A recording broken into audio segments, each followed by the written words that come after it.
Good evening, students. Welcome to Learners Academy. So today is the final class of chapter number 4, quadratic equation, before your board exams 2023. So make the most of it. Ask maximum doubts, clear your maximum confusions or queries and all of the things.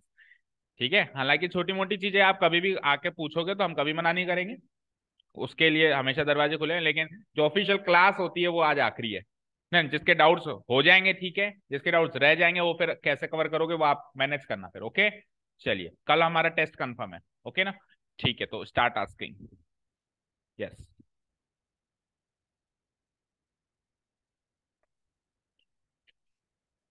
सारे हैं। Word problems है ना।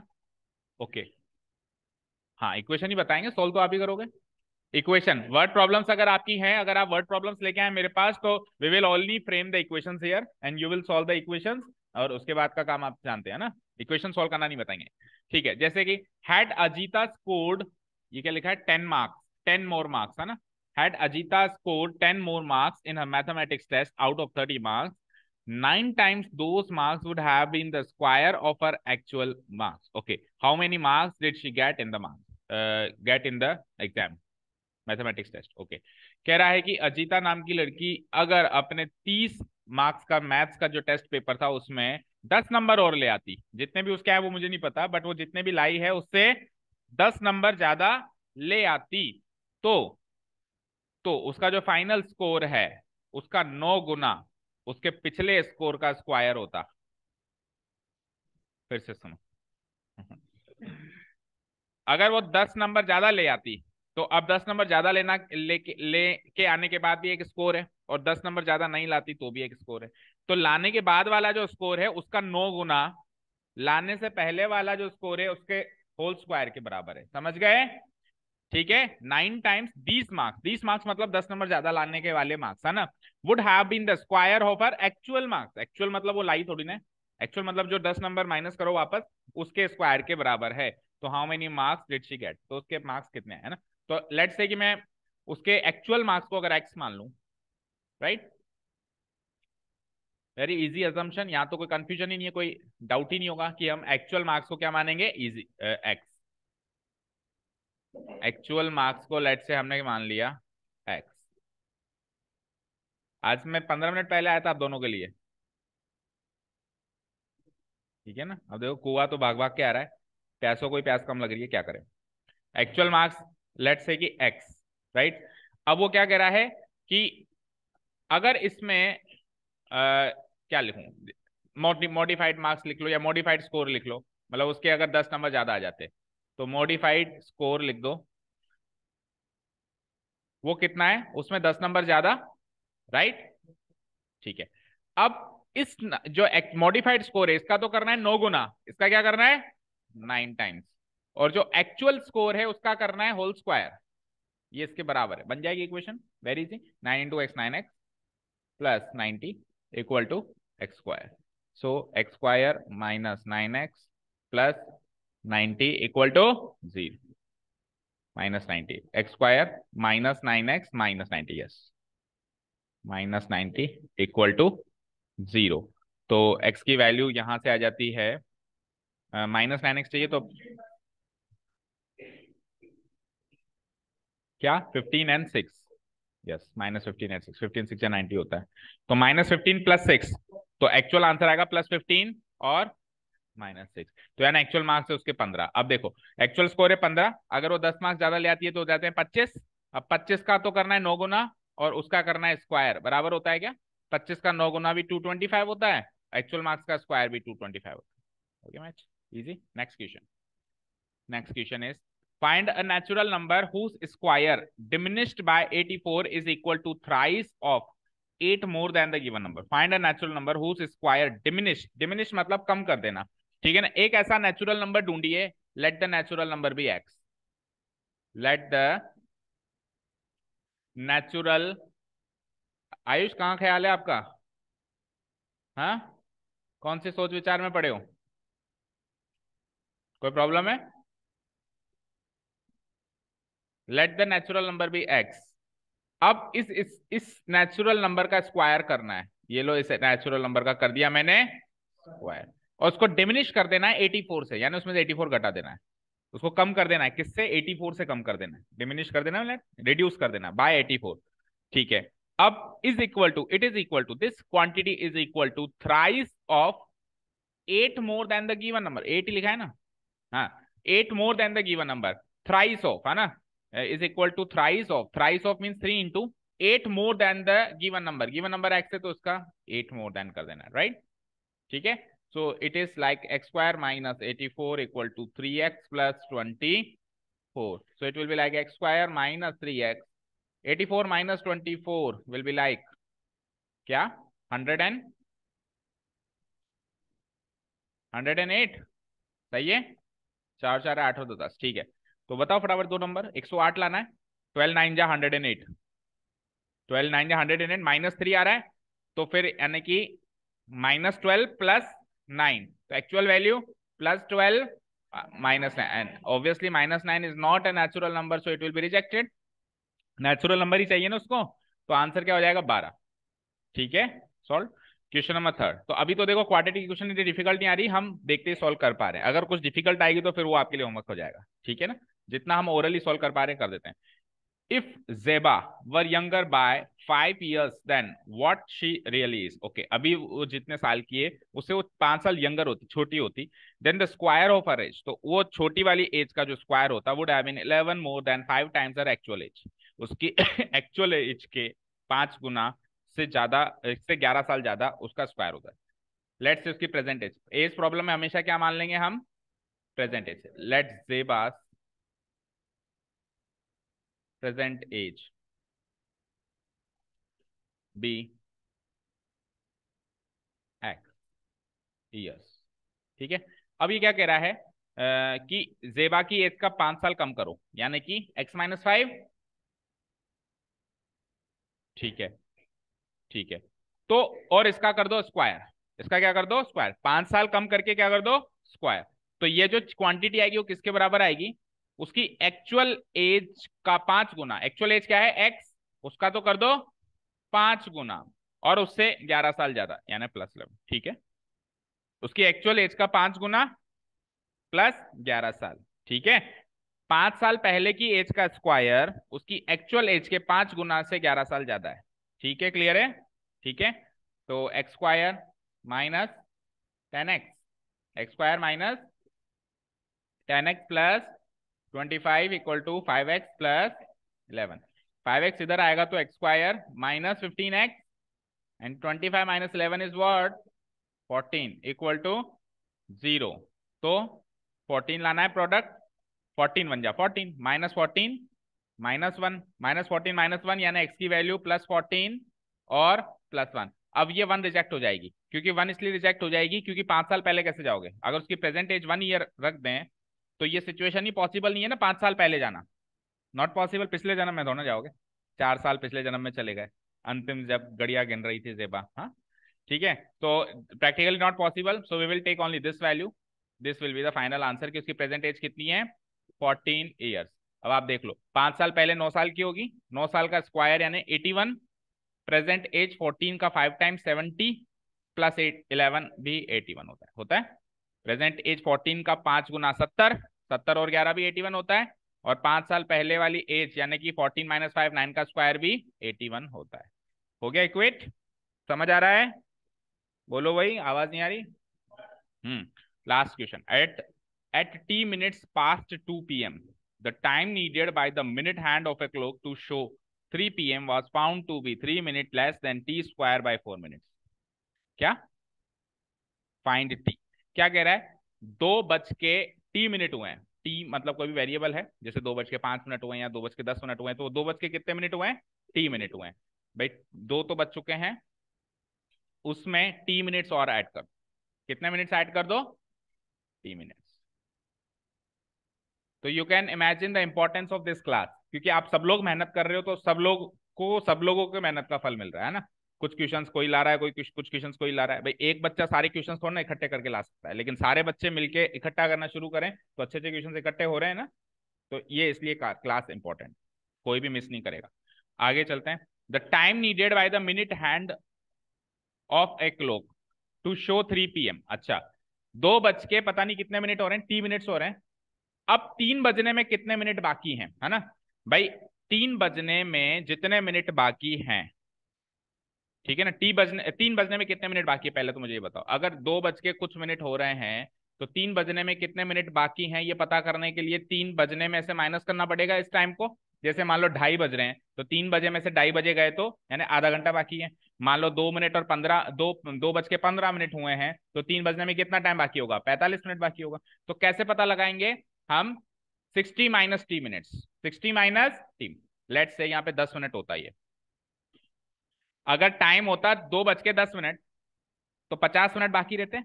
3 बजने में कितने minute बाकी रहते? 50। 60 में से 10 के, मान लो 2 बज के 20 मिनट होते तो 3 बजने में कितने मिनट बाकी रहते? 40। तो एक्चुअली 60 - T हो रहा है। एक्चुअली क्या हो रहा है? 60 - T। तो time needed for 3 PM। 3 PM में कितना टाइम बाकी है? तो कितना बाकी है? 60 - T मिनट्स बाकी है। Is this clear? ठीक है, आगे बढ़ते हैं।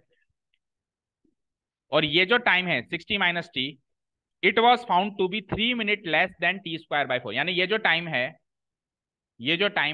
ये T²/4 मिनट से 3 मिनट कम है। इक्वेट कर दो, 60 - T, नॉट 4 आना। तो ये जो टाइम है 60 - T, ये जो टाइम है ये T²/4 मिनट्स जो होते हैं उसमें से 3 मिनट कम है। ओके, हो गया इक्वेट।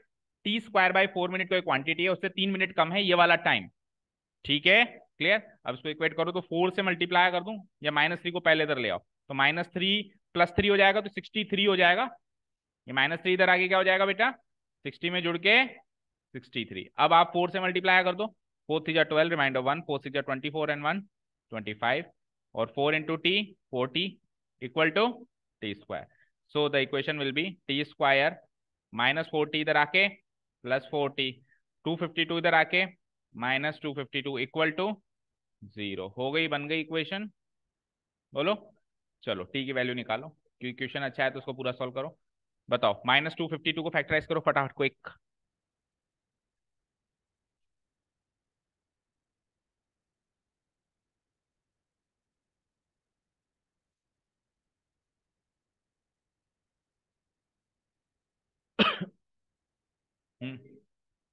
प्लस एंड -14, 14 8 जा 112, रिमाइंडर 11, 14 जा 14 11 252। ठीक है, एंड 18 -14 +4। तो अगर +18 -14 वो दो नंबर से तो टी की वैल्यू रिवर्स होके क्या मिलेगी? या तो -18 या फिर +14। अब 3 बजने में -18 मिनट बाकी है तो बात ही हजम नहीं हुई। तो 3 बजने में कितने मिनट बाकी हैं? 14। तो एक्चुअल टाइम कितना हुआ है? हालांकि उसने फाइंड टी का है तो टी की वैल्यू तो 14 आ चुकी है, लेकिन अब वो यह भी पूछ सकता है इसी क्वेश्चन में कि अभी एक्चुअल टाइम कितना हुआ है। तो टाइम कितना हुआ था? 2 बज के 14 मिनट्स। नहीं, टी मिनट्स हुए हैं ना, टी की वैल्यू तो आई ही है। 2 बज के 14 PM हुआ है। ठीक है, तो बताओ 3 बजने में कितने मिनट बाकी हैं? 60 में से 14 गए तो 46 मिनट्स बाकी हैं। अब ये जो 46 मिनट्स हैं ये टी स्क्वायर यानी 14 का स्क्वायर। 14 का स्क्वायर बोले तो 196 डिवाइडेड बाय 4 करना। 196 डिवाइडेड बाय 4 करना, 4 4 जा 16, 49। 49 में से 3 मिनट कम है, ऐसा कहा था ना उन्होंने, तो 46 मैच हो गया ना। ठीक है, डन। ठीक है, लो। Any doubt? बताओ। लो ये ले लो, 7th का second question. Okay, solve the following equation by factorisation method. कर दूं उसको डिलीट? तो फैक्टराइजेशन मेथड का क्वेश्चन है, everyone please note it down and try. 9x² minus 9 into a+b into x plus 2a² plus 5ab plus 2b² equal to 0। So 5 minutes given to all of you, और solve करना है factorisation से। Factorisation. Okay, okay, शुरू हो जाओ। CBSE 2016 में latest आया, ये 3 बार आ चुका है, 2004, 2009 और 2016 में। 2016 के बाद नहीं आया। ठीक है।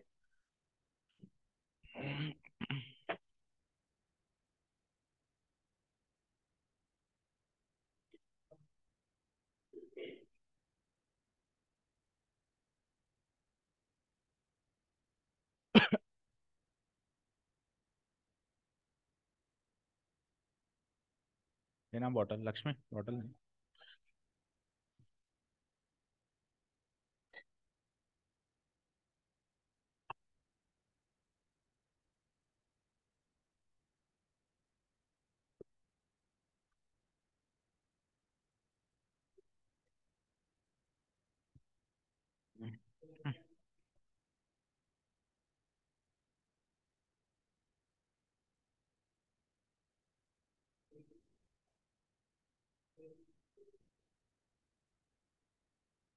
हाँ, बॉयज में अंश की फीस ड्यू है,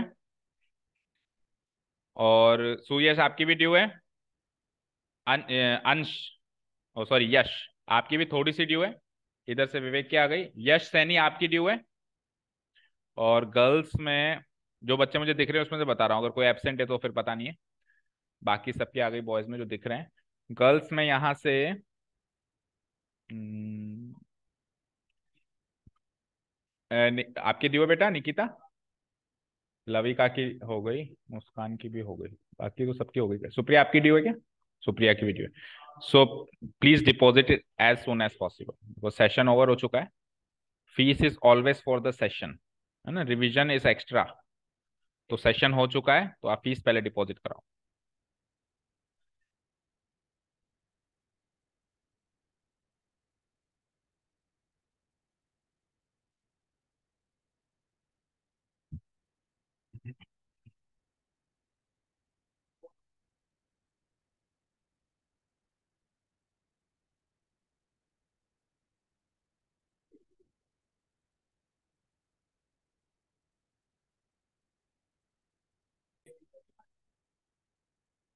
क्वाड्रेटिक से फैक्टर्स तो निकाल लिए, बट सॉल्व तो फैक्टराइजेशन से करना है। सौम्या, नहीं हुआ? पीछे से बोलो। सुप्रिया, नहीं हुआ? सुयश, मतलब फैक्टराइजेशन तो अभी भी एक हेडेक ही है आपके लिए। उससे बड़ा हेडेक है फैक्टराइजेशन? क्या? चलो, ओके। देखो, सबसे पहली चीज तो ये है कि ये ए और बी देख के घबराना बंद करो। ठीक है ना? आधी जान तो ये निकाल लेते हैं कि यार ये क्या चीज आ गई, है ना।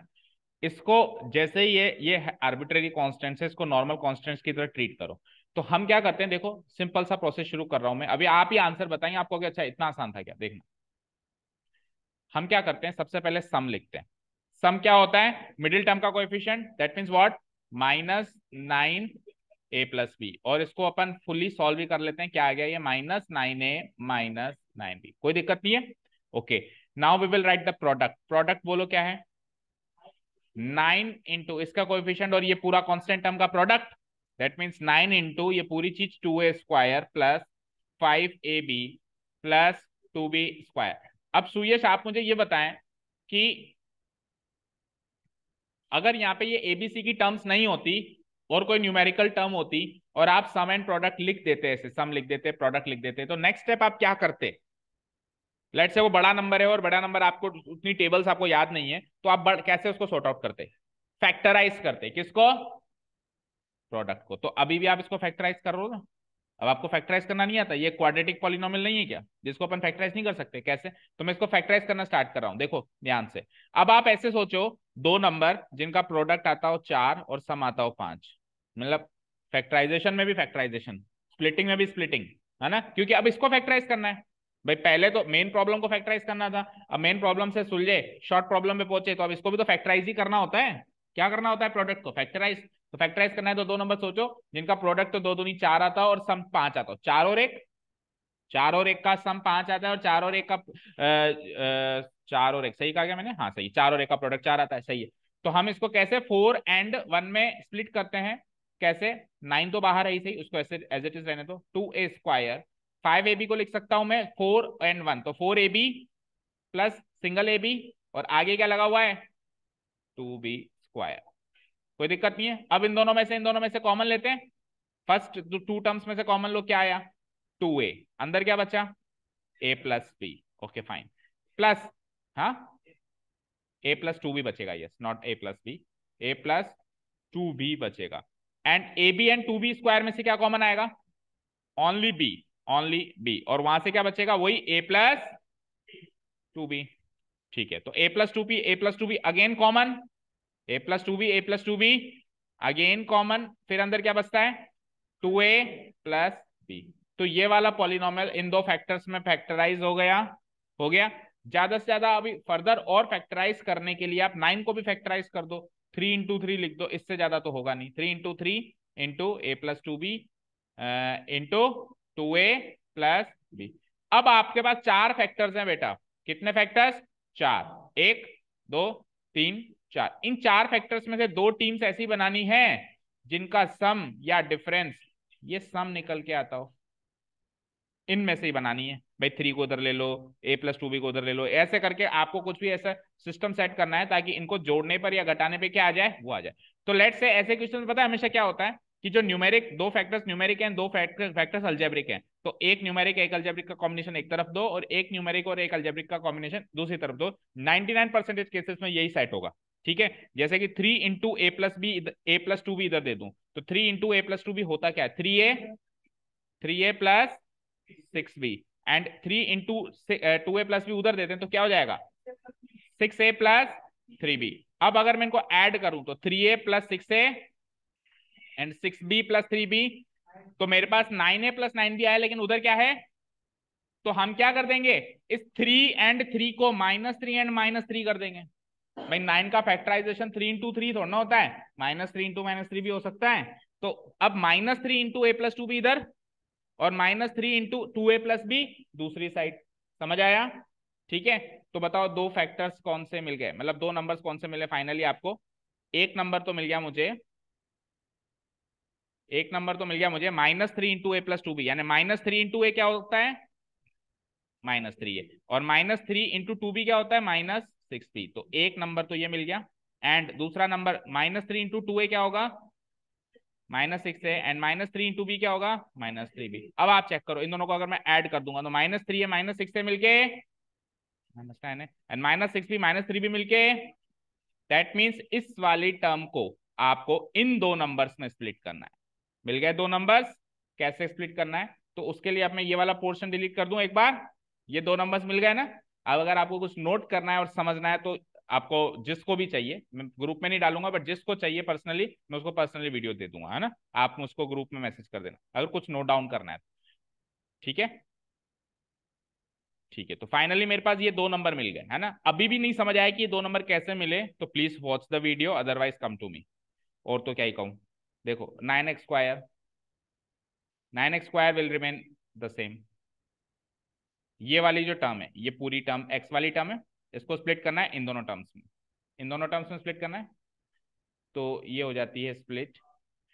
एक तो देखो अब इन सब के आगे x भी लगेगा क्योंकि उसके आगे भी तो x लगा हुआ है, जैसे -3a x -6b x -6a x -3b x।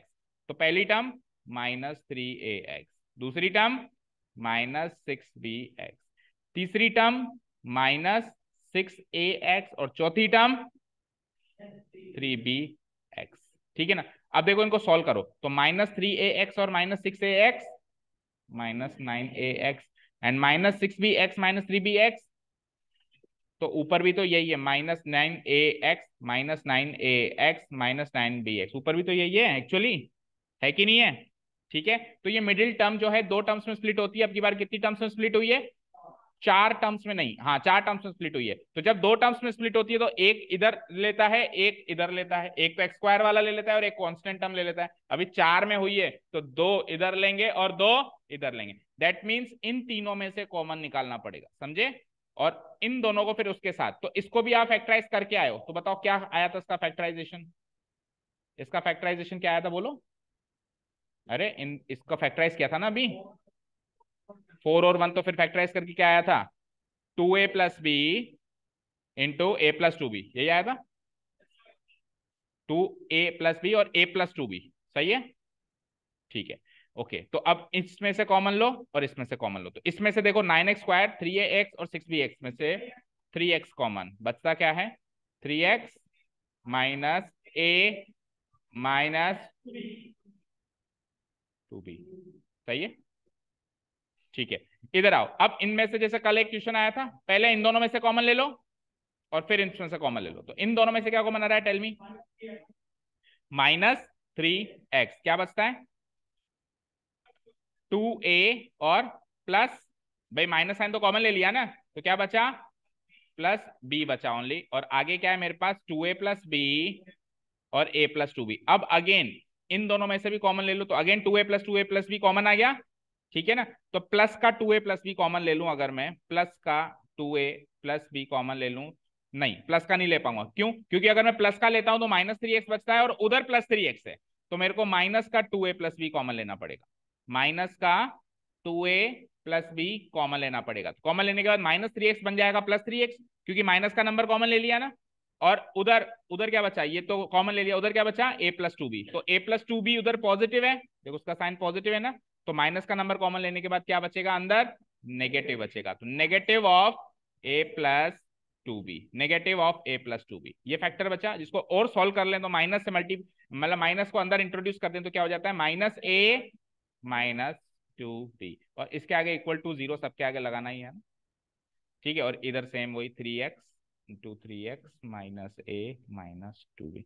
अब देखो ये वाला फैक्टर, ये वाला फैक्टर अगेन कॉमन, बोलो सेम है ना, तो इसको अगर अपन ने कॉमन ले लिया 3x माइनस a -2b, तो इधर से क्या बच गया, 3x minus 2a minus b, right, =0, बन गए दो फैक्टर्स।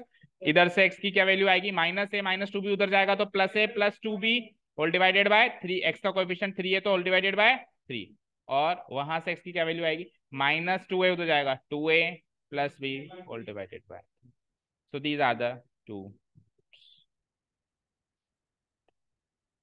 ठीक है।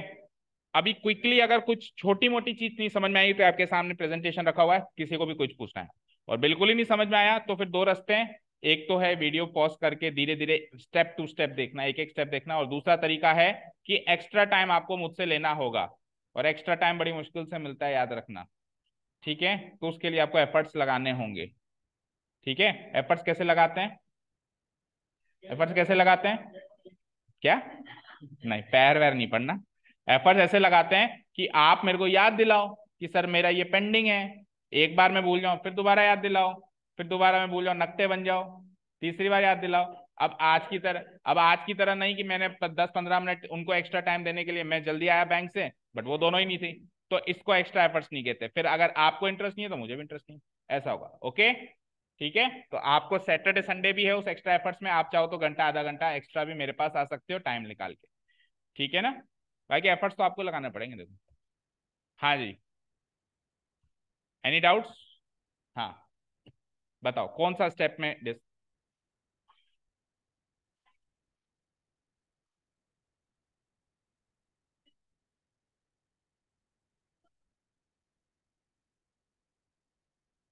ये लास्ट वाली, ये वाली टर्म को फर्स्ट स्टेप में कैसे, ये यहां से ये ऐसे कैसे आया, तो ये तो अभी अपन जब दो नंबर सोच रहे थे तो अपन ने सोचा था ना, देखो इसको फैक्टराइज करना है, किसी भी पॉलिनोमियल को फैक्टराइज करना हो तो क्या तरीका होता है कि दो नंबर सोचो जिनका प्रोडक्ट तो आ जाए 2 दूनी 4 और सम आ जाए 5, ऐसे ही तो करते हो, मतलब क्वाड्रेटिक के अंदर क्वाड्रेटिक है, एक क्वाड्रेटिक पॉलिनोमियल होता है, उसकी कांस्टेंट टर्म में अगेन एक क्वाड्रेटिक पॉलिनोमियल बैठा है, समझ गए, समझ गए ना, क्वाड्रेटिक की कांस्टेंट टर्म में अगेन एक क्वाड्रेटिक पॉलिनोमियल बैठा है, तो हमको दो नंबर कौन से मिले, 4 and 1, 4 × 4 होता है और 4 और 1 5 होता है, तो इसके बाद हमने क्या किया, 5ab को 4ab प्लस सिंगल ab में तोड़ दिया, देखो 2a² as it is, 5ab को तोड़ दिया हमने 4ab plus ab single ab, और फिर प्लस 2b², अब इन दोनों में से कॉमन लिया, इन दोनों में से कॉमन लिया, इन दोनों में से क्या कॉमन आया, 2a, अंदर क्या बचा a+b, फिर प्लस a+2b, ठीक है। फिर इधर से क्या कॉमन आया b, और अंदर क्या बच गया, वही a+2b, तो a+2b अगेन कॉमन, ये रहा a+2b, और बचेगा क्या 2a+b, तो एक फैक्टर आएगा 2a+b, एक फैक्टर आएगा a+2। ठीक है, ठीक है ना, उसके बाद का समझ आ गया। ठीक है, ठीक है, एक बार सारे बच्चे घर जाके क्वेश्चन फिर से फ्रेश माइंड से करने की कोशिश करना, और बिल्कुल इधर रखना फोन, ठीक है ना, और इधर रखना अपनी नोटबुक, और करना स्टार्ट करना। जिस भी स्टेप में अटके तो फटाफट से केवल ये रेफरेंस लेना है कि इतना सा रेफरेंस देखना है कि सर ने इसके बाद क्या किया था, बस वो देख लिया ना, देख लिया, फिर उसको फोन को फिर साइड में हटा दो, पॉज कर दो या तो वीडियो को, वापस अपने पे लग जाओ, फिर वापस हो सकता है एक स्टेप के बाद फिर अटक जाओ आप, वापस चेक कर लो। ऐसे ही सीखा जाता है, ऐसे ही सीखा जाता है। फिर पूरा एक दो बार एग्जीक्यूशन हो जाए, फिर तीसरी चौथी बार जब आप करोगे तो आप एक ही बार में कर पाओ। देखो टाइम तो देना ही पड़ेगा, कोई भी चीज सीखते हैं तो वो आपसे एक ही चीज की मांग होती है, दो चीजों की मांग होती है एक्चुअली, टाइम एंड डेडिकेशन। आपको टाइम देना पड़ेगा क्वेश्चन को, सब्जेक्ट को। आपको मेरे पास टाइम नहीं है तो फिर उसको भी आपके पास, आपके लिए टाइम नहीं है। बाकी बच्चे भी मैनेज करते ही हैं, अब वो या तो उनसे स्ट्रेटेजी पूछो आप कैसे टाइम मैनेज करोगे। एंड डेडिकेशन होता है कि हाँ नहीं मुझे करना है मतलब करना है, ये डेडिकेशन चाहिए। ये दो चीजें अगर आपके अंदर है तो कोई भी बच्चा कुछ भी सीख सकता है। क्या कहा मैंने, मार्क माई वर्ड्स, कोई भी बच्चा कुछ भी सीख सकता है, कुछ भी मुश्किल नहीं होता है दुनिया में। टाइम एंड डेडिकेशन तो आपको देना ही पड़ेगा, समझे। ओके, ऐसे ऐसे मेरे पास एग्जाम्पल्स हैं जिन बच्चों को मैंने पढ़ाया है, मतलब उनकी जब उन्होंने नहीं चाहा तो उनसे कुछ नहीं हुआ, लेकिन एक बार उन्होंने चाह लिया तो पता नहीं क्या क्या कर गए। ठीक है ना, क्लियर, ओके ना, तो बस चाहने वाली बात है कि हाँ मेरे को चाहना है, ठीक है ना। और चीज को सीखने पे फोकस करो कि हाँ मुझे सीखनी है। Don't run after the marks, don't run after the boards. ऐसे मत सोचो कि बोर्ड्स हैं बोर्ड्स हैं बोर्ड्स हैं। एक आपको चीज मैं बताऊं, ये मेरा पर्सनल एक्सपीरियंस है, आई विल नॉट, मतलब ऐसे पर्सनली किसी बच्चे को टॉन्ट नहीं कर रहा हूँ या किसी बच्चे के लिए नहीं बोल रहा हूँ। मतलब ऑब्वियसली अगर आप अच्छे मार्क्स लाते हो तो आपके लिए बहुत अच्छा होता है, जितने अच्छे मार्क्स लाओ उतना अच्छा होता है, लेकिन मेरा पर्सनल एक्सपीरियंस ये कहता है कि 80 to 90 वाले बच्चे हैं ना ज्यादा सक्सेसफुल होते हैं बजाय कि अबव 90 वाले। क्योंकि अबव 90 वाले बस मार्क्स मार्क्स मार्क्स मार्क्स के पीछे भागते रहते हैं, तो वो एक्स्ट्रा चीजें डेवलप ही नहीं करते हैं, चीज को समझते ही नहीं है। उनका टारगेट ये कि अबव 90, अबव 95, अबव 90, अबव 90। और 80 to 90 वाले जो बच्चे होते हैं ना, वो एक्चुअली वो बच्चे होते हैं जिनको चीज को समझ में, जो जो एक्चुअली चीज को समझना चाहते हैं। अब वो टाइम इधर दे रहे हैं तो उधर का टाइम ले रहे हैं, मतलब वो जो मार्क्स के लिए जो पीछे पड़ना है वो वाला टाइम उनका इधर एक्चुअली इन्वेस्ट हो रहा है। तो ये इनको सक्सेसफुल बना रहा है इन लाइफ। तो मैं ऐसे कहूंगा कि मार्क्स तो जितने ज्यादा आप अचीव करो अच्छी बात है, बट आप ऐसा कोई टारगेट मत बनाओ कि हाँ मुझे तो नहीं 95 अबव ही चाहिए। 95 अबव वाले भी जॉबलेस बैठे हैं, और 80 to 90 स्कोर वाले भी अच्छी अच्छी पोजीशंस पर हैं। ठीक है ना, ठीक है, समझ गए। तो अल्टीमेटली बात यह है कि आपको चीज को समझ में, अगर आपका इंटरेस्ट है मैथमेटिक्स तो आप चीज को समझो। हाँ इंटरेस्ट ही नहीं है तो फिर बात अलग है, फिर आपका जो इंटरेस्ट है उधर डेवलप करो। ठीक है, क्लियर है, चलें आगे। हाँ, हाँ, ये दो नंबर, ये दो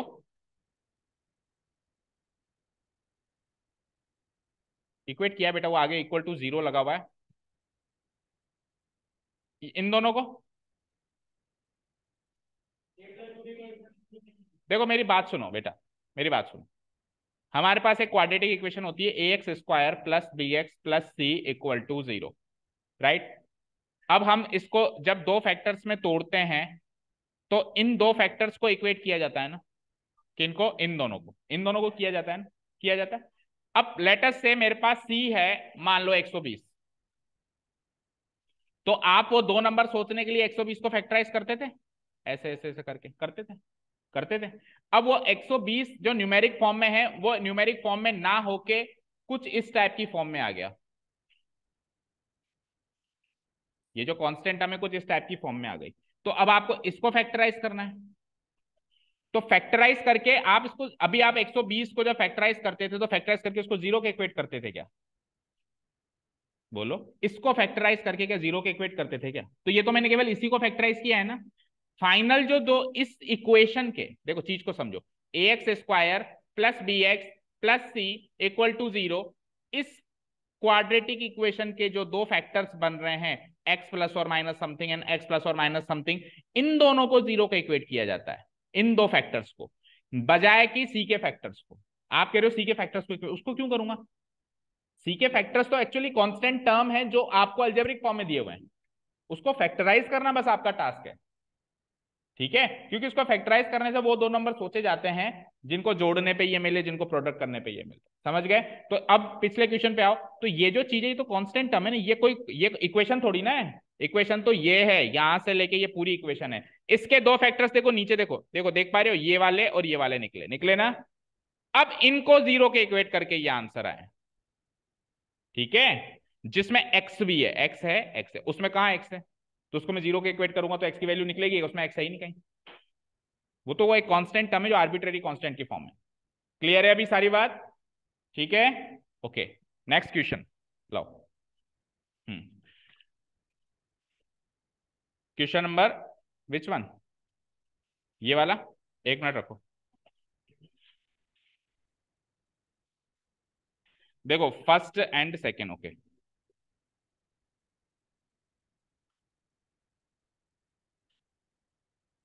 अच्छा, फर्स्ट के लिए आप कोई मेथड कह रहे हो या केवल सॉल्यूशन आपका टारगेट? फैक्टराइजेशन से ही करना है आपको, ओके। ये मेरे टेस्ट पेपर कोई लीक कर रहा है क्या? 4x² minus 4a² x। पुराने सीनियर बच्चों से तो नहीं मिलते हो आप कि पिछले साल सर ने सैंपल पेपर में कौन कौन से क्वेश्चंस दिए थे, बताओ। 4a² x, कोई ऐसा खुराफाती दिमाग तो नहीं लगा रहा है? टू द पावर 4, देखो लगा भी रहा है तो भी अल्टीमेटली आपको बेनिफिट हो रहा है ना। आप कुछ भी करके अगर क्वेश्चंस भी सर्च कर रहे हो ना, तो भी आप दिमाग कुल मिला के एफर्ट लगना चाहिए, कैसे भी लगे, है ना, doesn't matter. 4x² minus 4a² x plus a⁴। हाँ जी, फैक्टराइजेशन से सॉल्व करना है। अब आ जाओ, ध्यान से सुनो, ध्यान सुनो बच्चों। अरे एवरीवन ऑन द स्क्रीन सुनो। सम क्या चाहिए, गायत्री बोलो। सम क्या चाहिए, फैक्टराइजेशन सॉल्व करते हैं तो सम क्या चाहिए होता है, एक्स का कोएफिशिएंट, यही चाहिए होता है, यही चाहिए होता है। क्या लिखूं मैं? एंड प्रोडक्ट क्या चाहिए होता है, टेल मी साक्षी। x² का कोएफिशिएंट को कांस्टेंट टर्म से मल्टीप्लाई करके लिखते हैं प्रोडक्ट को। तो 4 into a⁴ minus b2, fine. अब आप प्रोडक्ट को फैक्टराइज करना शुरू करते हो। जो भी प्रोडक्ट की वजह से, मान लो प्रोडक्ट 120 होता तो 120 को फैक्टराइज करते हैं हम, लेकिन वो अभी अल्जेब्रिक फॉर्म में है, तो अल्जेब्रिक फॉर्म को भी फैक्टराइज तो करना आता है आपको। तो कैसे फैक्टराइज करूंगा, देखो 4 को तो मैं लिख सकता हूं सिंपली 2 इंटू 2। 4 को तो क्या लिख सकता हूं, या नेक्स्ट आखिरी स्टेप में लिख देंगे इसको 2 इंटू, आप भी 4 ही रहने दो। a⁴ माइनस b⁴ को कैसे फैक्टराइज करोगे, ये a² का स्क्वायर, ये b² का स्क्वायर है, तो a² माइनस b² क्या होता है, a+b into a minus b। देखो इधर करके बताता हूँ, a⁴ minus b⁴ is actually a² का स्क्वायर माइनस b² का स्क्वायर। अब a minus b into a+b करते हैं, लेकिन a की जगह a² बैठा है, माइनस बी की जगह b² बैठा है, ये तो हो गया a minus B into a+b भी करना है। अगेन a की जगह कौन बैठा है, a² और b की जगह कौन बैठा है, b²। अब a² plus b² is non factorisable, but a² minus b² अभी भी फैक्टराइजेबल है। दो फैक्टर्स में क्या, वही a minus B into a+b और इंटू तीसरा फैक्टर a² प्लस b²। ठीक है, तो ये अल्टीमेटली इसमें फैक्टराइज हो गया, इधर लिख देता हूं। और 4 को क्या लिख सकते हैं अपन, 2 इंटू 2। तो फाइनली ये इसका फाइनल फैक्टराइजेशन फॉर्म क्या मिली, 4 को तो लिख दिया मैंने 2 इंटू 2, और a⁴ माइनस b⁴ को क्या लिख दिया मैंने, a minus B into a+b into what, a² plus b²। But देखो अब यहां पे एक चीज नोटिस करने वाली है, सुनो सब बच्चे ध्यान से। मैंने इस प्रोडक्ट को फुली फैक्टराइज कर दिया जितना कर सकता था। ये इसका फुली फैक्टराइजेबल फॉर्म है, जिसमें 5 फैक्टर्स दिखाई दे रहे हैं, 1 2 3 4 5। अब इनमें से वही 2 टीम्स बनाकर कुछ ऐसा सोचना होता है कि प्लस या माइनस करने पे ये आ जाए। तो आप ये चीज देखना कि ऊपर जो सम है वो क्वाड्रेटिक है, क्या है, क्वाड्रेटिक स्क्वायर है ना। तो इसका मतलब है यहाँ पे ये दो लीनियर फैक्टर्स मेरे काम के नहीं है। क्या कहा मैंने, ये दोनों लीनियर फैक्टर्स मेरे काम के नहीं है, यानी इन दोनों को प्रोडक्ट करके वापस a² माइनस b² बना दिए। काम के नहीं तो ऐसा नहीं काट सकता हूं, मतलब इनको मल्टीप्लाई करके अगर a² माइनस b² को मैं a minus B into a+b लिख सकता हूं, तो a minus B into a+b को वापस a² माइनस b² नहीं लिख सकता हूं क्या?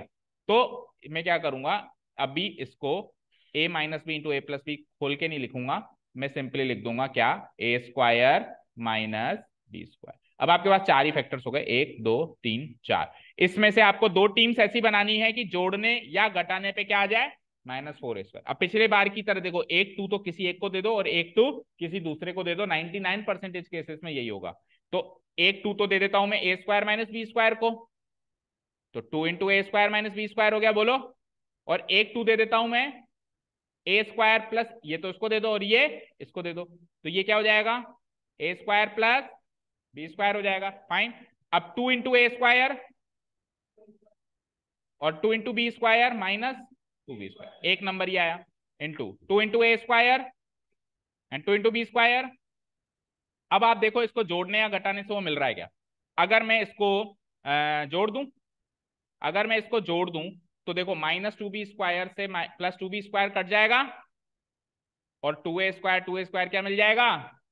लेकिन एक प्रॉब्लम और है, -4a, वही सेम टू सेम पिछली वाली प्रॉब्लम। तो 2 को मैं क्या लिख दूंगा, -2 इंटू माइनस, यानी यहाँ पे भी माइनस, यहाँ पे भी माइनस। तो अब थोड़ा सा चेंजेस हो जाएगा, -2 से मल्टीप्लाई कराना पड़ेगा। तो जब मैं -2 से मल्टीप्लाई कराऊंगा तो नंबर मिलेगा मुझे -2a² एंड -2 इंटू -b² क्या मिलेगा, +2b। तो एक नंबर एक्चुअली मेरा ये है, एंड दूसरा नंबर बताओ -2a² -2b²। अब आप रफली इसको जोड़ के देख लो, अगर मैं इन दोनों को जोड़ दूंगा तो 2b² - 2b² कट जाएगा और -2a² - 2a² मिलके क्या मिल जाएगा।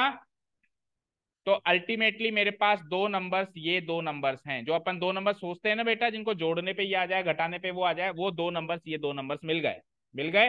तो अब यानी कि मिडिल टर्म को इन दो नंबर्स के फॉर्मेट में आपको फैक्टराइज मतलब स्प्लिट करना है। मिडिल टर्म को स्प्लिट करते थे ना अपन, बोलो। ये एक्स्ट्रा वर्क हटा देता हूं, मेरे को दो नंबर ये मिल चुके हैं। अब मिडिल टर्म को स्प्लिट करते हैं। तो splitting the middle term we get, middle term को स्प्लिट करते हैं तो पहली टर्म एज इट इज।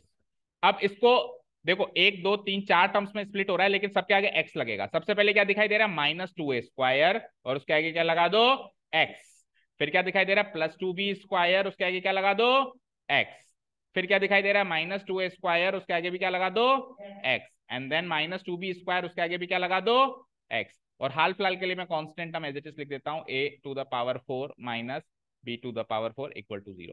अब देखो ये 4a² 1 2 3 4 टर्म्स में स्प्लिट हुआ है। कितनी टर्म्स में स्प्लिट हुआ है, 4 टर्म्स में। तो 4 टर्म्स में से 2 टर्म्स तो इसको दे दो और ये 2 टर्म्स उसको दे दो, यानी कि इन तीनों में से कॉमन निकालो और बचे हुए इन सब में से कॉमन निकालो, समझे। अब कॉमन निकालना तो आता है, शुरू वाले टर्म्स में से तो कॉमन बड़ी आसानी से निकल जाता है, निकालो। तो 4x² - 2a² + 2b² में से कॉमन निकालो, 2x क्या बचा, 2x माइनस a² और 2x कॉमन आया तो +b²। ठीक है। अब इन इसमें से कॉमन बिल्कुल पहले वाले लॉजिक से, पहले आप इन दोनों में से कॉमन निकालो, पहले आप इन दोनों में से कॉमन निकालो। तो इन दोनों में से क्या कॉमन आ रहा है बताओ, -2x, अंदर क्या बचता है, और अब उसको कर दो फैक्टराइज। तो प्लस है बीच में साइन, मैंने प्लस लगा दिया, a⁴ - b⁴, अभी मैं फैक्टराइज करके भी आया हूं, क्या आया था, a² + b² और a² - b²। अब देखो इन दोनों में से ये दोनों कॉमन, तो अब अगेन देखो ये -2x है, लेकिन यहाँ पे +2x है, तो माइनस का नंबर कॉमन लेना पड़ेगा ताकि -2x क्या बन जाए, +2x बन जाए। तो कॉमन तो हालांकि ये दो चीजें आ रही हैं, कॉमन तो ये दोनों चीजें आ रही हैं, लेकिन ये माइनस में कॉमन लूंगा मैं, तो -a² + b² जैसे ही कॉमन लूंगा तो अंदर -2x का क्या बन जाएगा, +2x, क्योंकि मैंने नंबर माइनस का कॉमन लिया है। और इधर जो है ये प्लस का था क्योंकि इसके आगे प्लस लगा हुआ है, लेकिन माइनस का नंबर कॉमन लेने, वो भी क्या हो जाएगा, -a² + b², समझ आया, इक्वल टू 0। इधर वाली चीज एज इट इज। फाइन। अब देखो ये और ये एग्जैक्टली मैच हुए, क्या हो गए, तो 2x माइनस a² + b² और दूसरा फैक्टर 2x माइनस लगा हुआ है तो -a² - b² equal to what, 0। तो यहां से x की वैल्यू -a² उधर जाके +a² + b² उधर जाके -b² डिवाइडेड बाय 2, और दूसरी वैल्यू बताओ, -a² उधर जाके +a² और -b² उधर जाके +b² होल डिवाइड। तो एक रूट ये है, दूसरा रूट, ठीक है, समझ आया, समझ आ गया। ठीक है, तो इसी पैटर्न पे दो क्वेश्चंस कर लिए, अब तो होपफुली आपको समझ में आएगी, और सेम पैटर्न पे ये थे दोनों क्वेश्चन। नेक्स्ट क्वेश्चन देखो, हाँ नेक्स्ट क्वेश्चन देखो एक बार, x square plus B divided by A minus b, ठीक है, plus A minus B divided by b into x plus 1 equal to 0।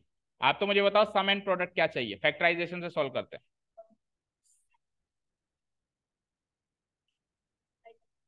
हाँ, वैसे भी कर सकते हैं, बिल्कुल ठीक है। चलो एक बार, चलो मेरा वो उस चीज पे दिमाग नहीं गया है ना। तो लेट से मुझे सम एंड प्रोडक्ट क्या चाहिए, तो सबसे पहले सम लिख दिया करो। सम क्या चाहिए, ये पूरी चीज क्या है, ये पूरी चीज B divided by A minus B plus A minus B divided by B. और प्रोडक्ट क्या चाहिए आपको बताना। तो बेटा यही वो दो नंबर्स हैं, इन दोनों को अगर मैं मल्टीप्लाई कर दूं तो 1 आता है, इससे ये कट जाता है, इससे ये कट जाता है। तो चीज जितनी अटपटी सी दिख रही है ना उतनी आसान होती है कई बार। यही यही दो लोग वो दो नंबर्स हैं जिनको जोड़ने पे ये मिल रहा है, और प्रोडक्ट करने पे इसका इसका प्रोडक्ट 1 होगा नहीं होगा, होगा ना।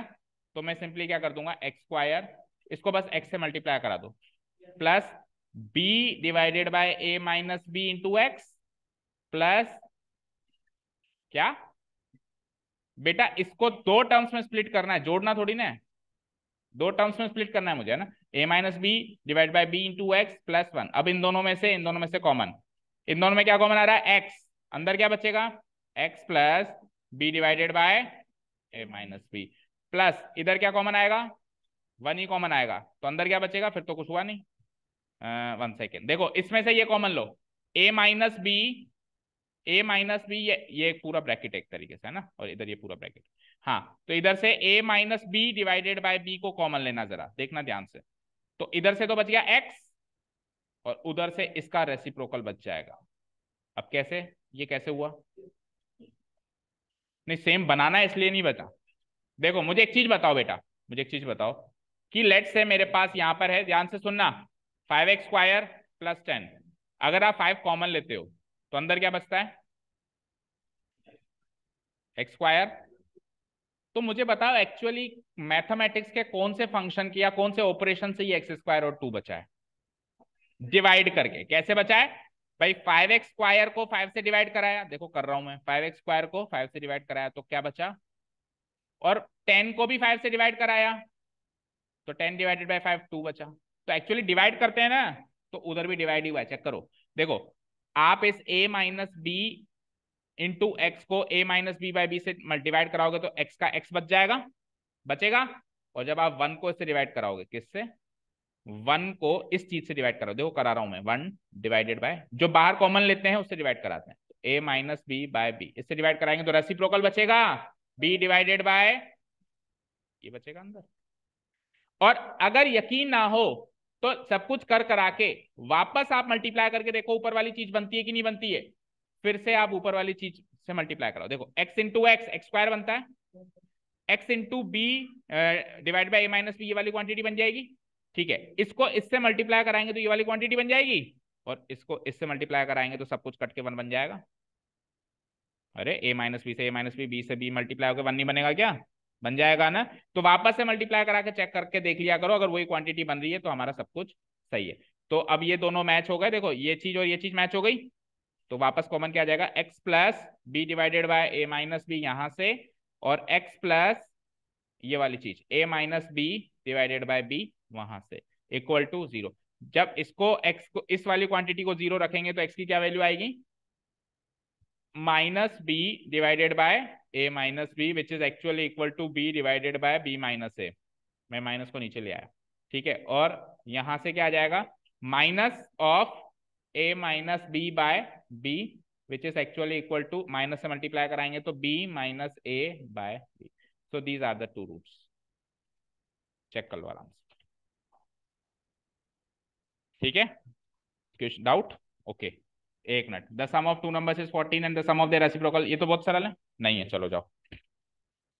हाँ बताओ, आपका भी है, कौन सा क्वेश्चन है, 38, 36, 37, 38,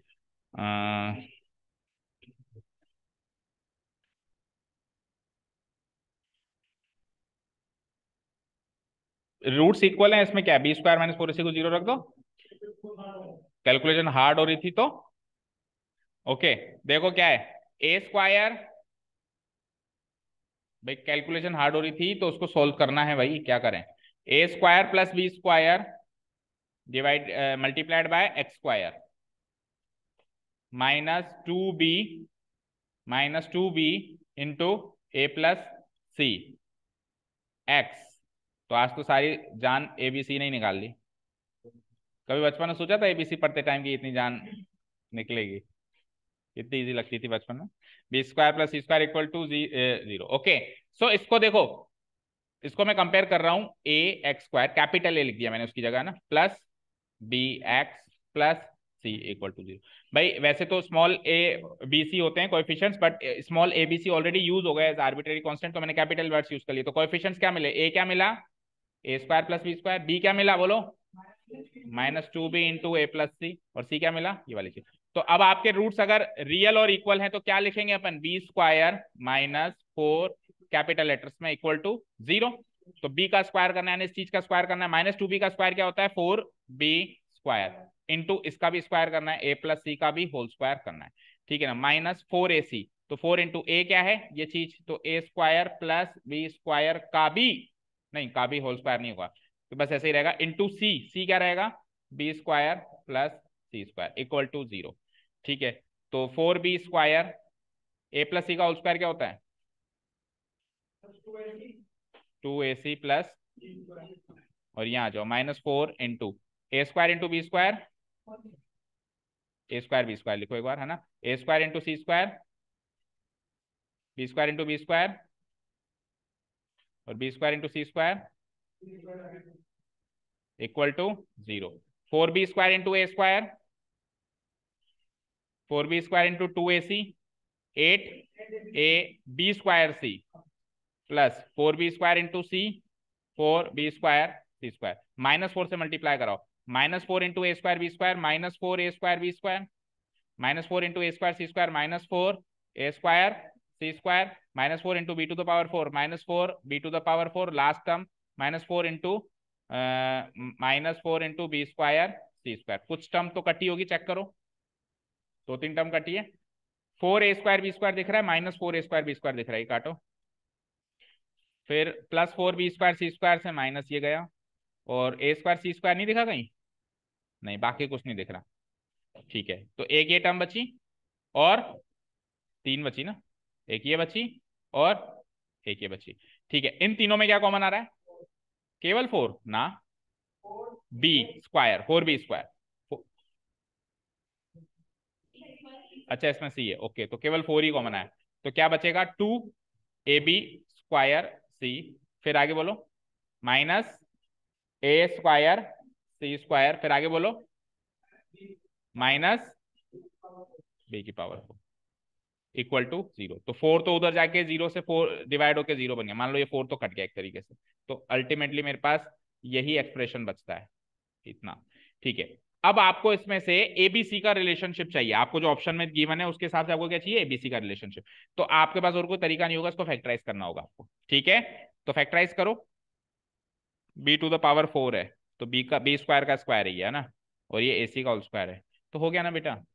देखो ऊपर आओ, इस वाली टर्म को लेट से पूरे को पहले माइनस से मल्टीप्लाई करवा रहा हूं एक बार, है ना, तो पूरे को माइनस से मल्टीप्लाई कराऊंगा तो -a square C square plus a square C square हो जाएगा, और प्लस 2ab स्क्वायर सी माइनस का 2ab स्क्वायर सी हो जाएगा, और -b टू द पावर 4 क्या हो जाएगा, +b to the power 4 equal to 0 हो जाएगा। अब ध्यान से देखना,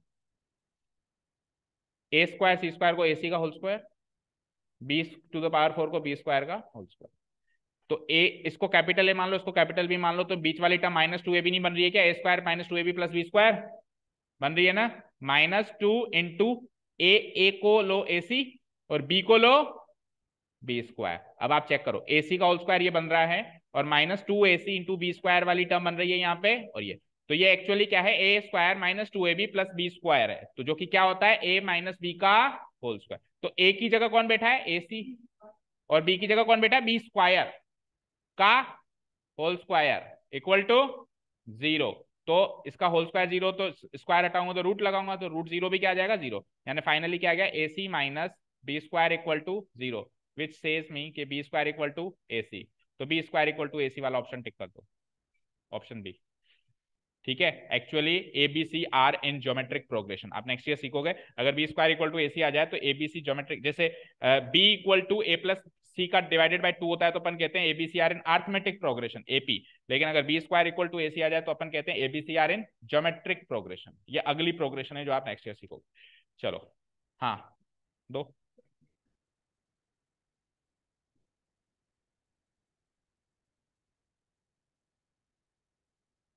नहीं तो आप इसको छोड़ दो, कौन सा वाला कह रहे हो? नाइन्थ?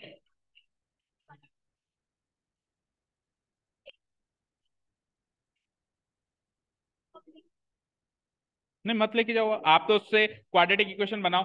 आप तो ऐसे सोचो कि इस इक्वेशन से मुझे क्वाड्रेटिक इक्वेशन बनानी है, क्वाड्रेटिक इक्वेशन बना, अरे अगर किसी के डाउट्स हो गए तो घर जा सकता है, फालतू बकवास करने वाले बच्चे नहीं चाहिए मुझे। ठीक है, अपने डाउट्स हैं तो रेडी रखो, जितना टाइम बचा है। हाँ, आप क्या कर सकते हो, आप इसका एलसीएम लो, तो एलसीएम क्या आ जाएगा, a plus b plus x into a into b into x, सारे के सारे एलसीएम आ जाएंगे। मल्टीप्लाई करो थ्रू आउट, तो जो चीज बन के आएगी ना क्वाड्रेटिक इक्वेशन की फॉर्म में, वो अल्टीमेटली ये बन के आएगी जो इसकी बनी है नीचे। तो उससे किसी और तरीके से बनाइए, आप अपने देसी तरीके से बनाओ एलसीएम लेके, ऐसा कोई जरूरी नहीं। कौन सा वाला? ये ओके। आर मीन्स, अच्छा रिवाइज, मैं कहा इंपॉर्टेंट के लिए तो आई होना चाहिए। आर मतलब क्या? x-3 x-4 equal to 34। देखो जब भी इस टाइप का क्वेश्चन आ जाए ना 34 और 33 का स्क्वायर, तो देखो एक चीज, क्वेश्चन है हमारे पास x-3 multiplied by x-4 equal to क्या, 34 डिवाइडेड बाय 33 का स्क्वायर। ये क्वेश्चन है, ठीक है ना। इसको पहले आप देखो, ये फुली क्वाड्रेटिक इक्वेशन तो बनी नहीं है ना, फैक्टराइज फॉर्म है, तो फैक्टराइज फॉर्म से पहले क्वाड्रेटिक इक्वेशन बनाओ, ये कांस्टेंट टर्म इधर मर्ज करो, तो x into minus four x minus 7x, total -7x हो गई, प्लस 12 इक्वल टू इधर क्या आ गया, 34 डिवाइडेड बाय 33 का स्क्वायर। ठीक है, अब इसको क्योंकि अगर आपको फुली फैक्टर वो बनानी है क्वाड्रेटिक इक्वेशन, तो कांस्टेंट टर्म को कांस्टेंट टर्म से मर्ज करना पड़ेगा।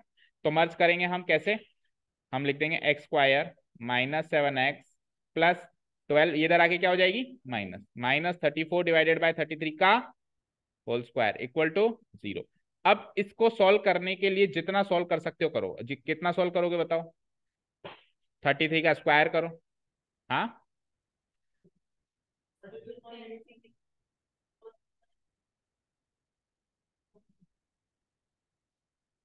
33 का स्क्वायर करोगे कितना आता है, तो ये हो जाएगा एक्स स्क्वायर -7x प्लस 33 का स्क्वायर कितना बताया आपने, 1089।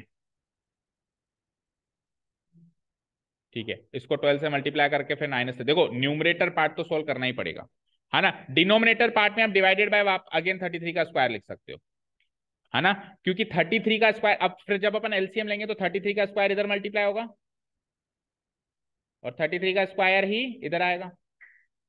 ठीक है, और न्यूमरेटर पार्ट तो मैंने कहा आपको सोल्व करना ही पड़ेगा, इक्वल टू 0। अब आप जब आप वो दो नंबर सोचोगे तो देखो 33 का स्क्वायर यहाँ पे भी आ रहा है और यहाँ पे भी आ रहा है, तो जो दो नंबर लेट से इसको ए स्क्वायर मान लो, तो ए स्क्वायर में जैसे अपन अभी स्प्लिट करके कर रहे थे भाई, 33 का स्क्वायर मल्टीप्लाइड बाय दिस, ये तो आना चाहिए प्रोडक्ट, और 33 का स्क्वायर इंटू 7 -7 क्या आना चाहिए, सम। तो जब आप अभी अपन ए बी में डील कर रहे थे ना, वैसे वहां पे ए बी को आप 33 मान लेना, बस इतना सा। ठीक है, ट्राई करना नहीं हो तो बताना। तो नेक्स्ट, हाँ जी, कौन सा है आपका, ये ये वाला, ओके। देखो पहली लाइन पढ़ के ही मैं बता देता हूँ, क्वेश्चन कुछ ऐसा है, I don't need to see the question actually. एक एक सर्कुलर ग्राउंड है, मे बी द डेटा में वेरी, एक सर्कुलर ग्राउंड है, उसके किसी भी एक छोर पे एक पोल गाड़ना है। तो लेट अस से, अब 3D में तो हम काम नहीं कर रहे, हम 2D में काम कर रहे हैं, तो वैसे तो पोल क्या होता है, इरेक्ट होता है, ऐसा ना, लेकिन हम अभी पोल को एक पॉइंट मानेंगे। लेट से कि ये पॉइंट ही वो पोल है, एक किनारे पे एक पोल गाड़ना है। ठीक है, अब ये पोल ऐसे गाड़ना है ताकि इसकी इसकी और एक इसकी, लेट से कि ये डायमीटर इसका है ना, अच्छा ये डायमीटर माना तो लेट से पोल ये मान लिया मैंने ना, तो ये क्या कहेगा कि पोल की distance between diametrically splitted ends, मतलब डायमीटर से जो स्प्लिटेड एंड्स है कौन कौन से, ये वाले और ये वाले, इसकी इससे दूरी, इसके इससे दूरी का कुछ ना कुछ रिलेशन गिवन होगा। तो आपको सिंपल सा यहाँ पे फॉर्मूला लगाना है क्या, 90 डिग्री का। अगर ये डायमीटर है तो 90 डिग्री है, तो आपको सपोज करो ये जो भी पोल दे रखा है ये कहेगा कि इससे इसकी दूरी, इसके इससे दूरी, जैसे मान लो ये कह दिया x-3 है और ये कह दिया मान लो x+3 है, और मान लो ये कुछ भी कह दिया, डायमीटर आपको दे दिया उसने सर्किल का, लेटर से 34 मीटर है, तो अब आपको कुछ नहीं करना, दिस का स्क्वायर प्लस दिस का स्क्वायर इक्वल टू इसका स्क्वायर रखना है। यहाँ पे सबसे इंपॉर्टेंट चीज ये है कि आपको ये पता होना चाहिए 90 डिग्री, क्योंकि अगर आपको नहीं पता 90 डिग्री तो आप सोचते ही रहोगे ना। अब डेटा भी पढ़ लेते हैं चलो। ये क्या कह रहा है, a pole has to be erected at a point on the boundary of a circular park of diameter 13 metre. Diameter कितना है, डायमीटर कितना है बेटा, 13 metre. Let's say this is the diameter, ठीक है। और आगे, in such a way that the difference of it, सुनो सुनो पकड़ो, ओरली पकड़ने की कोशिश करो, difference of its distance from two diametrically opposite fixed gates A and B, let's say ये A and B on the boundary is 7 meters। इस पोल की डायमेट्रिकली जो दो एंड्स हैं उनसे दूरियों का डिफरेंस, उनसे दूरियों का डिफरेंस क्या है, 7 मीटर है। यानी कि यहां से लेके यहां तक जो दूरी है और यहां से लेके यहां तक जो दूरी है, इन दोनों दूरियों का डिफरेंस कितना है, 7 मीटर है। तो लेट्स से कि अगर ये दूरी x है तो ये दूरी x+7 हो जाएगी, तभी तो 7 मीटर का डिफरेंस होगा। समझ गए भाई, एक बड़ी और एक ज्यादा छोटी होगी तो फिक्स है, और कितनी बड़ी कितनी छोटी, 7 मीटर बड़ी 7 मीटर छोटी, कोई एक दूरी 7 मीटर बड़ी है और कोई एक दूरी 7 मीटर छोटी है, तभी तो इन दोनों दूरियों का डिफरेंस 7 मीटर होगा। तो अब इक्वेशन क्या बन जाएगी बोलो, x² और डायमीटर है तो 90 डिग्री प्लस x+7 का होल स्क्वायर इक्वल टू 13 का स्क्वायर। अब कर दोगे, x की वैल्यू चाहिए, एनी अदर, ओके लेके आओ। देखो मैंने देखा, जितना मैंने देखा है तो करीब करीब जितने भी टाइप के questions over the past 5 years और 6 ईयर्स मैंने बच्चों को कराए हैं, करीब करीब आप सारे टाइप के क्वेश्चंस लेके आ रहे हैं मेरे पास, और बहुत अच्छे वाले भी लेके आ रहे हैं। तो it is a very good thing कि आप मेहनत कर रहे हैं ना, इसका फल आपको कहीं ना कहीं तो मिलेगा, है ना। मैं ऐसे नहीं कहूंगा गारंटेड बोर्ड में मिलेगा, लेकिन कहीं ना कहीं तो इसको, इसका फल आपको मिलेगा। बस अब इस स्पिरिट को छोड़ना नहीं है, क्लास में रेगुलर आना है, इस स्पिरिट को छोड़ना नहीं है, टिल द लास्ट चैप्टर आपको स्पिरिट कंटिन्यू करना। हाँ next, if sine alpha and cos alpha are the roots of this equation then b square is, देखो क्या कह रहा है, एक इक्वेशन है x square plus B x plus सी इक्वल, यानी स्टैंडर्ड फॉर्म की इक्वेशन है, इसके दो रूट्स दे रखे हैं, इसके दो रूट्स दे रखे हैं। दो रूट्स क्या होते हैं, एक्स की वैल्यूज ही तो होती हैं। एक रूट है साइन अल्फा एंड दूसरा रूट है कॉस अल्फा, ये आपको दो रूट्स दे रखे हैं। तो आपको क्या चाहिए, बी स्क्वायर की वैल्यू चाहिए, क्या चाहिए बेटा, बी स्क्वायर की आपको वैल्यू चाहिए, ठीक है। कैसे निकालेंगे बोलो, व्हाट इज द लॉजिक, बोलो what is the strategy, sum of roots and product of roots, okay good. तो सम ऑफ रूट्स क्या होगा, sine alpha plus cos alpha, ये तो हो जाएगा सम ऑफ रूट्स, और प्रोडक्ट ऑफ रूट्स क्या होगा, साइन अल्फा इंटू, और सम ऑफ रूट्स क्या होता है, -b/a होता है, और प्रोडक्ट ऑफ रूट्स क्या होता है, c/a होता है, ओके। चलो अब मुझे बताओ इसका होल स्क्वायर क्या होगा, sine alpha plus cos alpha का होल स्क्वायर क्या होगा, इस वाली इक्वेशन का होल स्क्वायर कर रहा हूं मैं, sine square alpha plus cos square alpha plus 2ab भी करना है, 2ab भी, अरे a प्लस बी का होल स्क्वायर करेंगे ना, 2ab करेंगे, तो two sine alpha cos alpha, 2 sine alpha into cos alpha, अरे RHS में भी स्क्वायर करो, -b/a का होल स्क्वायर क्या होगा, b square by, no doubt यहां तक। अब इसमें साइन अल्फा कॉस अल्फा की वैल्यू पुटअप करो, क्या है, c/a, और इसकी वैल्यू क्या होती है 1, इसकी वैल्यू क्या होती है 1, sine square theta plus cos square theta equal to 1। तो देखो ये बन गया 1 plus 2 into sine alpha cos alpha की वैल्यू, तो ये 2c/a, और उधर क्या है b square by a square. अब आप एक काम करो, थ्रू आउट a स्क्वायर से मल्टीप्लाई करा दो, क्योंकि a और a स्क्वायर का एलसीएम a स्क्वायर होता है, तो a स्क्वायर बन जा, और इसको जब मैं a स्क्वायर से मल्टीप्लाई कराऊंगा तो एक a कट जाएगा, 2ac, और इक्वल टू आंसर, उसने पूछा था बी स्क्वायर की वैल्यू बताओ, a square plus 2ac, a square plus 2ac। So done, that's it, all the best for tomorrow's test. हाँ बोलो, लेके आओ, ले आओ ले आओ ले आओ। ये बुक किसकी है? अच्छा एक चीज और बेटा, एक क्वेश्चन और ले लो, इजी दिखाई दे रहा है, फर्स्ट इंप्रेशन से देख लो, पढ़ लो। आवाज नहीं, अरे बैठना शुरू करो। अनुष्का, इशिका, कहाँ ईडन गार्डन में आयो मिलने? हाँ, हैंगिंग आउट करने आयो? बहुत दिनों से मिले नहीं हो, और क्या हाल चाल है, कल कहाँ गई थी? चुपचाप बैठो, 2 मिनट चुपचाप बैठो। Okay, A train travels at a certain average speed for a distance of 54 kilometers, then travels a distance of 63 kilometers at an average speed of 6 kilometers per hour, more than the previous speed.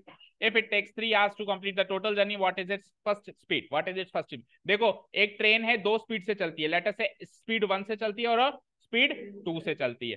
तो letter से speed 1 है x kilometre per hour, और speed 2 जो है पिछली speed से 6 kilometre प्रति घंटा ज्यादा है, तो x plus 6 kilometre per hour.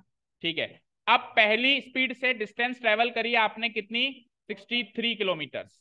63 kilometre पहली स्पीड से डिस्टेंस तय करी, सॉरी 54, 63 तो अगली है। 54 किलोमीटर आपने इससे डिस्टेंस ट्रेवल करी, और 63 किलोमीटर इस स्पीड से ट्रेवल करी, तो दोनों का टाइम निकालो। टाइम कैसे निकालते हैं? Distance by speed. तो इस वाली डिस्टेंस को तय करने के लिए कितने घंटे लगे होंगे? ये डिस्टेंस है डिवाइडेड बाय ये स्पीड है, ठीक है ना? इधर आओ, ये जो डिस्टेंस है ये किस स्पीड से तय करी आपने? x प्लस 6 से, और टोटल टाइम ये पूरी 63 एंड 54 टोटल डिस्टेंस कवर करने में उसको लग गए 3 घंटे, बस दैट्स इट। सॉल्व कर लोगे अब आप? एलसीएम ले लो आके। हाँ बोलो अंश, किसका डाउट था? हो जाएगा इसके बाद, हो जाएगा ना पक्का? करके दूं? कर लेंगे। ओके, हाँ, one more information regarding tomorrow schedule. No, not at all. अगर आप छुट्टी एक्सपेक्ट कर रहे हो तो आपको शौक मिलने वाला है। यस, सो अब हमारे पास, 1 मिनट रुक तो जाओ। हाँ, परसों प्री बोर्ड है। कौन सी क्लास का, कौन से स्कूल का? तो मैं तो देखो, मैं मेरी प्लानिंग बताता हूँ मैं क्या सोच रहा था, फिर आप बताओ। मैं ये सोच रहा था, और संक्रांति के बाद मुझे काम पड़ जाए। आपके काम होते हैं क्या? मान लो कि आपको प्री बोर्ड है, ऐसे काम कुछ मेरे भी हो सकते हैं। हाँ सुनो भाई, सुनो सुनो भाई, मैं ये सोच रहा था कि कल मॉर्निंग में टेस्ट लेके उसका एनालिसिस इवनिंग में कर लेते, और परसों से जो है न्यू टॉपिक स्टार्ट कर लेते। रात को आप अगले प्री बोर्ड की पढ़ाई करेंगे ना? यूज में आ रही है ना? क्यों, शाम को कहाँ जाएगा? चलो फिर जाओ, तुम्हारी मर्जी। Thank you so much for listening to us, have a nice day, keep learning and bye.